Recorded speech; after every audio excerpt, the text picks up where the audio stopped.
Hi, I'm Traveling John, and I'm going to travel and sketch. Join me on the adventure. This is a map showing the cities that we visited on our adventures in Europe. We started with Copenhagen, then we went to Leiden, which is very close to Amsterdam, and now we're in Paris, and this is part 2 of our adventure in Paris. We're on our second day in Paris, and right now we're in the Louvre area, the beautiful gardens, and we're about to go to the Impressionist Gallery and view that. And then after we go to the Impressionist Gallery, we're going to go on to some of the older neighborhoods, some of the higher end old neighborhoods, and maybe I'll shoot a lot of photographs in that area and do a vignette. So, there's so many things to take pictures of. So I hope you'll enjoy the next part. And also I'm going to be applying color to the black and white sketch coming up.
Thanks for joining me on this vlog, and first of all I want to apologize a little bit for that wind in the mic when I was in Paris. That was a little bit frustrating.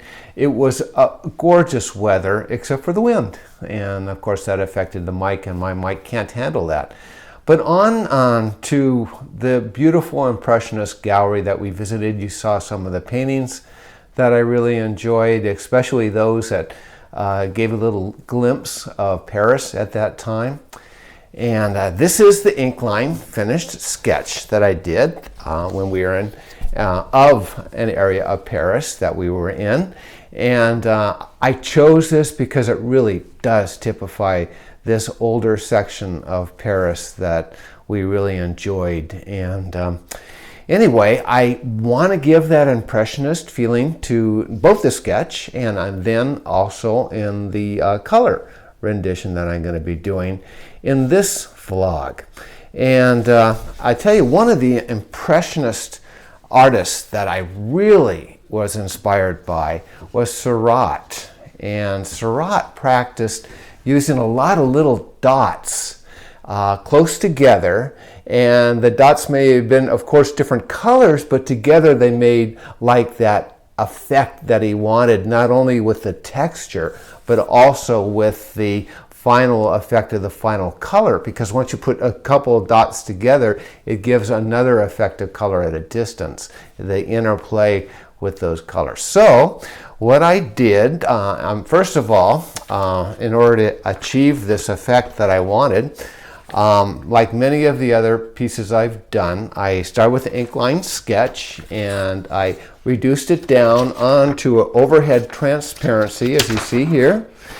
And by the way, overhead transparencies you can print right in your inkjet printer or a laser printer, and you can get this at a stationery store. It's not a really difficult thing to find. Anyway, after I finished the overhead transparency, I put it on a light table, and then I proceeded to do a watercolor on paper. Now, in this case, I use watercolor pencil, and I put it in, give it a little texture and a little bit more in different areas, and then I came in after that with the paintbrush, and I moved the color where I was hoping to get the effect as I envisioned it. Then, after I finished that, I scanned that watercolor and I incorporated it on the computer with the Inkline sketch that had also been scanned. So now we're going to go into the process where I layer these all together, and I create some interesting effects using filters in Photoshop. So that's the next part of this video. Here's the black and white Inkline sketch on the computer, and what I'm going to be doing now is working in it in Photoshop. I have many layers here. I've actually finished the illustration, but I'm backing up. You can see some of these layers indicate that. But I wanted to sort of describe how I did this, so I'm backing up to go through that. The first thing I did was to make a copy of this Inkline sketch on a layer up above, and this, first of all, is not, there's no grays in here, it's all just black. And you can tell that if you get up really close to part of the illustration, you'll see that anything that might look gray is just dotted black lines. So it's all pixelized black. Now, so what I did is I chose all the black with the wand tool. I just chose that part and I copied it and pasted it up on this overlay. So if I take this background off, you'll see that it's basically transparent background unless I put this white layer on, which I'll do. The reason I copied that is because not only do I want to put color behind the black line illustration, but I may want to use that black line, as you see when I get into the ivy illustration, and I may want to work with just some of that. So that's the reason I did it. Now, first thing I want to do is, instead of having a white, is I want to have a colored background. So that's my finished piece. It looks like that, but I want to show you how I did it. First of all, before I go too far into this, I want to explain that Surratt is the inspiration of this. He's the painter I've talked about, and so I'm going to use a pointillized, pixeled image for all the color in this, and that'll give it sort of an impressionistic feeling. So this background, although it's very light, you can see it's a little pointillized. There's lots of little points there that make up this color. The way I did that, I'll just show you. I made a layer, and I colored it sort of a color that I would be happy with, not too much brown. There we go. And I filled it in with that color. Foreground color is what I just chose. Okay. The next thing I did was, and I have a color guide here. These two colors are the two colors I'm going to use every time I pixelate or pointillize anything in here to give it that Surratt type of a look. So the first thing I do is use a dropper tool to grab the color. I'm going to put it down here, flip that over, and pick the green. So now what I've done is I've copied those colors down here, because those are the colors that are going to affect the filter when I filter that. So I'm going to do that right now. Filter, pointillize, pixelate. Okay. Looks big, but it comes out a lot smaller than that. And now it's working to affect that filter in the background. There we go. So now I may not be happy with so much of a certain color in there, and I can change that image, adjust. As you know, I go into hue and saturation a lot. And what I'll probably want to do is take some of the red out of that, take the saturation down on that. Okay. Then the next thing I'm going to do is I'm going to do another layer. And this is, I'm going to just call it tan. I'm going to take off the layer I just pointillized, give it the color that I'm going for. A little more red in it, just a little more. Okay. Select all, edit, fill, foreground color. Then I'm going to take that layer I just did the effect on, and I'm going to take down the intensity of it a little bit. Okay, that's one way of getting it closer to what I want. These two layers, I just showed you that to give you the effect of what I did.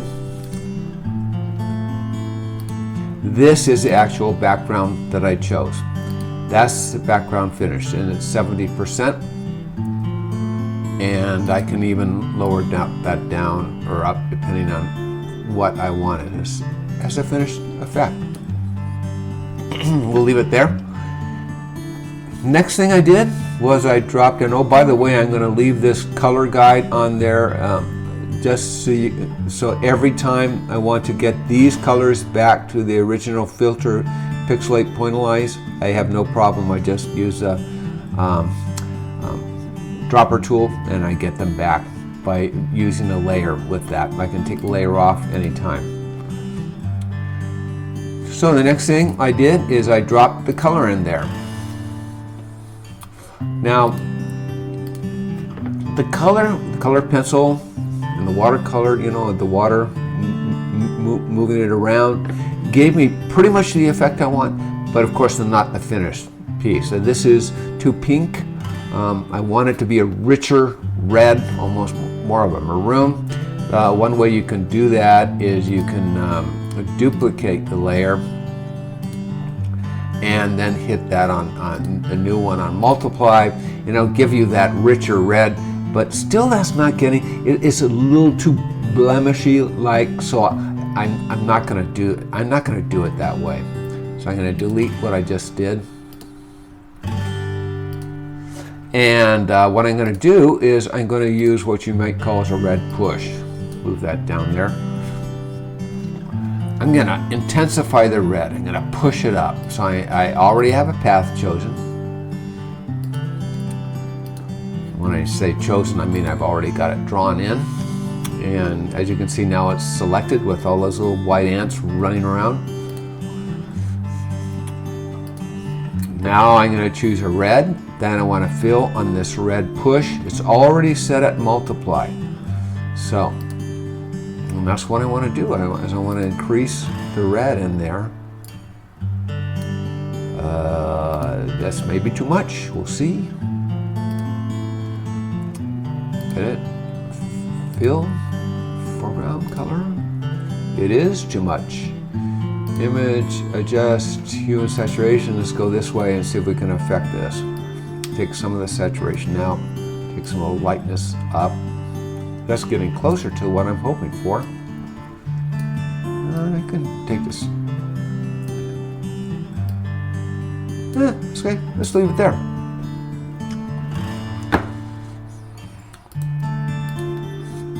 Now, not all these canopies, the sun's coming down on the front part, so I want to take a little of that color or intensity out. So all I have to do is take the lasso tool and start selecting. I'm doing it very rough this time. I did a little bit more careful on the finished piece. But again, I'm going through this quickly or roughly just to give you an idea of what I did, hoping that you'd be interested.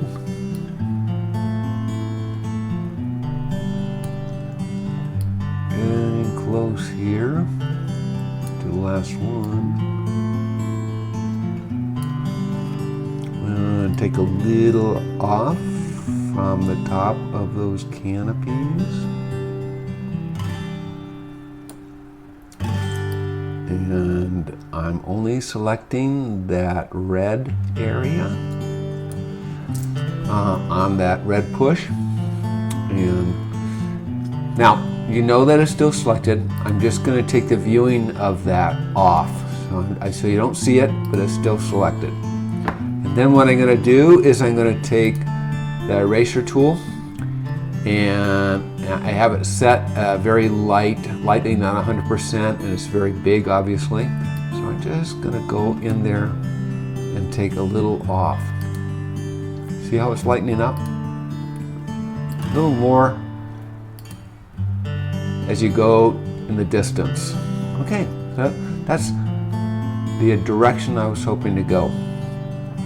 Now, even though selected, I can now deselect it and go to other portions of the artwork.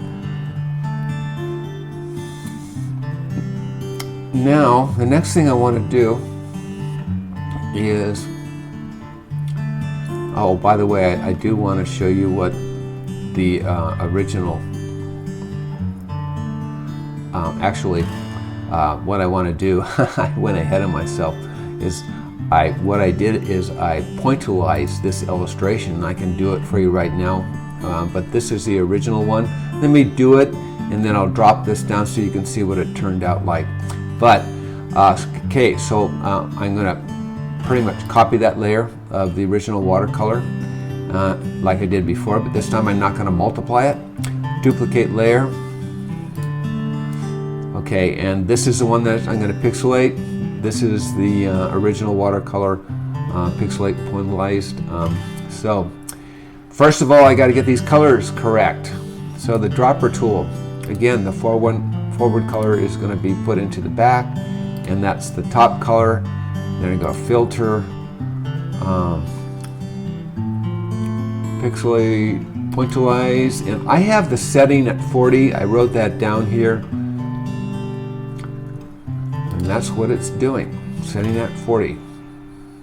Computer is working.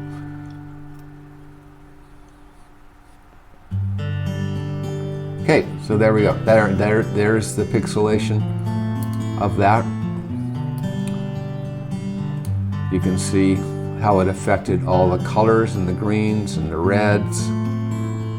If I take the red path off, or the red push, you can see the difference there.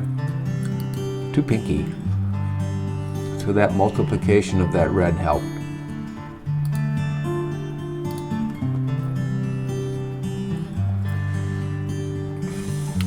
Now, next thing I did is I put some color in these people. Now, you can see that this color application is a little bit rough. I wanted it to be that way. I don't want to be extremely controlled with things.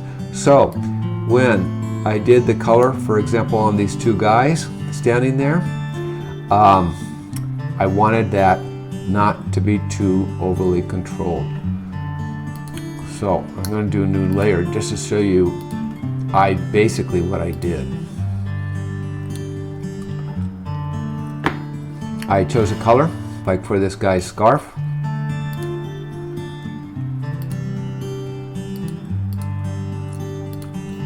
And then I used the pencil tool. There we go. And I didn't use it that big. I probably used it more like in a 40. and then I colored it in. Okay, you notice I'm not being real careful about filling in everything. I'm getting a little bit rough, you might say. I got to get those colors back for the pixelation. Actually, I'm not going to. I'm going to just show you the finished piece with all the colored areas. So this is what it looks like solid. Put the blue scarf in there. I did the gray on him, a little blue here, a little blue there, orange here, and of course a lighter, more pastel for them in the background. And then this is what it looked like with it pointillized. See the guy's shirt, how that became more dots in there, dots. And again, it gives it that impressionistic feeling that I was striving for.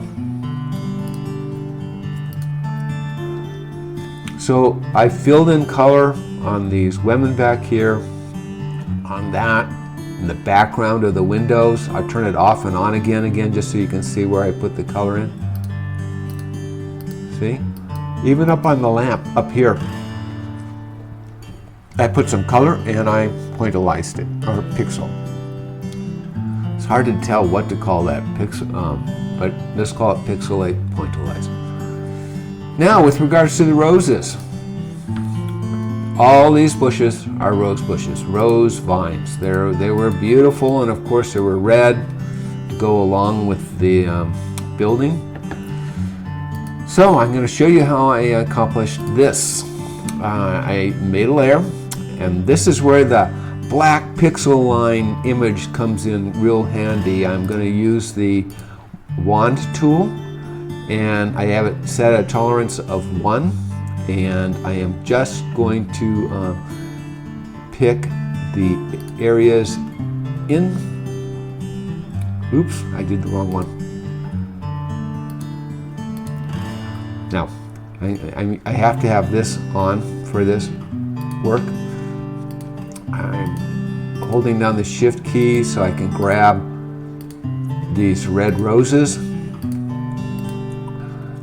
Rose sample, there we go. Edit, fill. Don't have the red on there, I have blue. Let me get red, for crying out loud. Not blue roses. There we go. Edit, fill. Foreground color is now correct. Here's my rose sample. What I'm going to do is I'm going to layer. What I wanted, let me tell the end result of what I'm trying to achieve. I don't want these to look like just red stones. I want them to have a little, how can I say, a softening at the edges. So what I'm doing is I've chosen that area. I'm going to do a layer style where I do a stroke on it. See what I've just done? I picked a color for the stroke and a size that gives a little bit of flair. Again, to give that impressionistic feeling without just really filling in something like a coloring page. And I'm going to show you the final results. This is what it looks like after I pixelated it. So again, I pixelated, pointillized it in such a way to again give it that impressionistic feeling, and also to give the feeling of petals on a rose.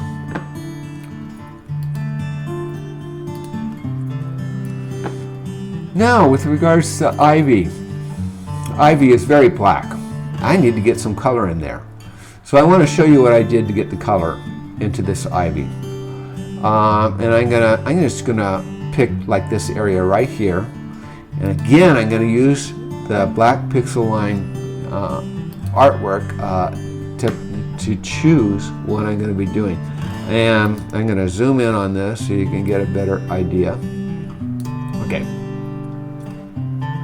that's close enough. And I want to keep this loose. I want to keep this impressionistic. I don't want to get too tight. What I'm going to do on this pixel. I'm going to pick, let's say, the area that I want to color this vine image green. So I'm on that layer, edit, copy. Now I'm going to paste it in place. Edit, paste special, paste in place. And what that did is added a layer. So if I take this off, you'll see that layer that I just did. And I'm going to start coloring that area. So, oops.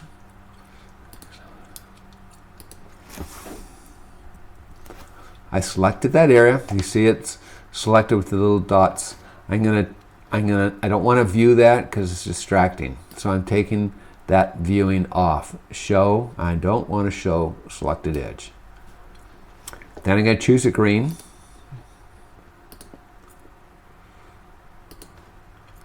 This is bright, but that's okay. Pencil tool, too small. Okay, this is a little small. Go up a little bit. Now, I'm just going to dab color in here, arbitrarily.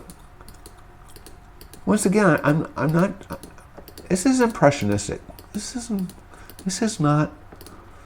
This is to give a feeling. This is to give an atmosphere of how I was impressed. Impressionism. Okay. Now what I'm going to do is still have it selected. I'm going to inverse the selection. I'm going to do the opposite area and give it color, not on the black line itself, but on this inside area. I'm going to add color, like back leaves behind the actual vine itself. So that's the next step. That's how I inversed it. It's still on the same layer, but I'm inversing it, but I'm taking off that selection tool. That selection viewing. I don't want to show it because it's confusing. Now again, I'm gonna color in the inside of those areas, a little darker green. So watch this. See, it's the inside. It's not the actual.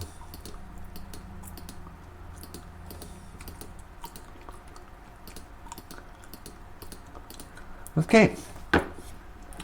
Deselect this whole layer here. I'm going to pointillize just like I've done others. First of all, I have to get back to fit on screen. You can see the area. These are the filter. I have to get back to those colors again because I'm using those on a regular basics. Get the dropper tool.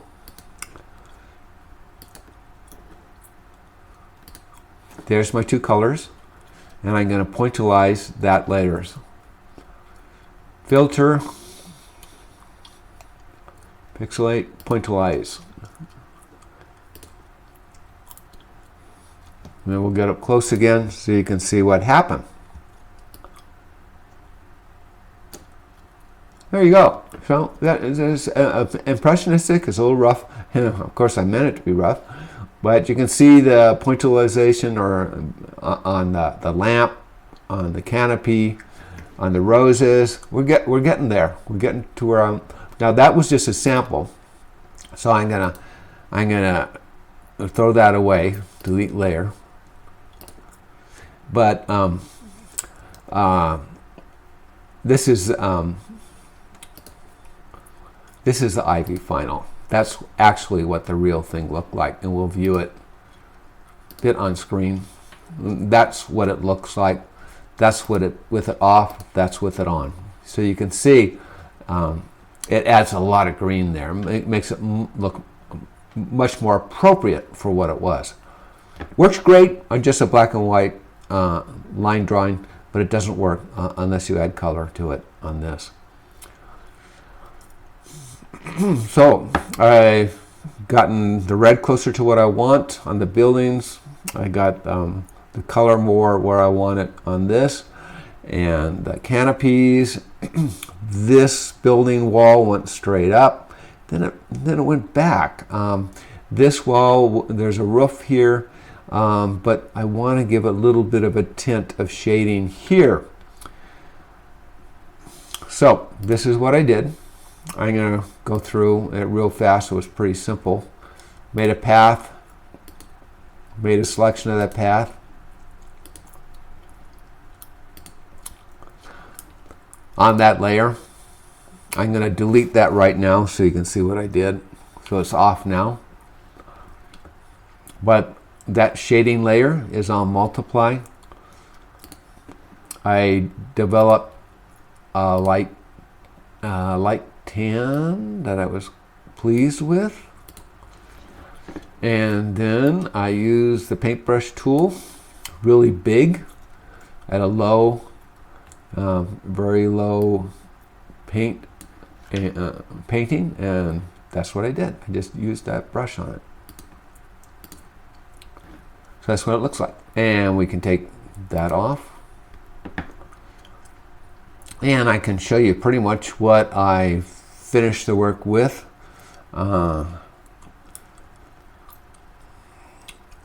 Let me go down here and show you.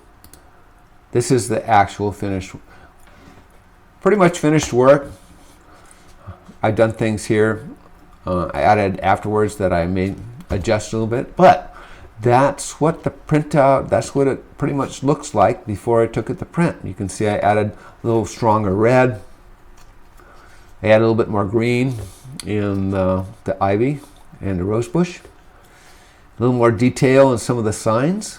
But again, I really tried to keep it rough and impressionistic. I didn't want to get and see how rough those the swatches are on those people because they're pointillized. Cool little sign, little pasted signs on the big sign. Stickers probably. Scooter. Well, I really enjoyed working on this coloration of this sketch. It did take a lot of time, and of course I used a filter on all of it, from the background to every little part of color that's included in this sketch. And the color is pretty intense, but Parisians like their art intense, full of color, and that's a part of Impressionism, and that's what I like about this piece of artwork, is the texture, the color, the vibrancy. That's all a part of Paris. So I enjoyed doing this, and if any of you are interested in getting a copy print on archival museum quality paper, go to my website, and there's a button there that will take you to Etsy and my store. But I want to thank you again for watching this vlog, and of course encourage you once more to subscribe, because that way you'll be notified the next time I do a vlog. And we're going from Paris to Barcelona, so I'm looking forward to that and the sketches I'll do there. So thanks again, and have a great day.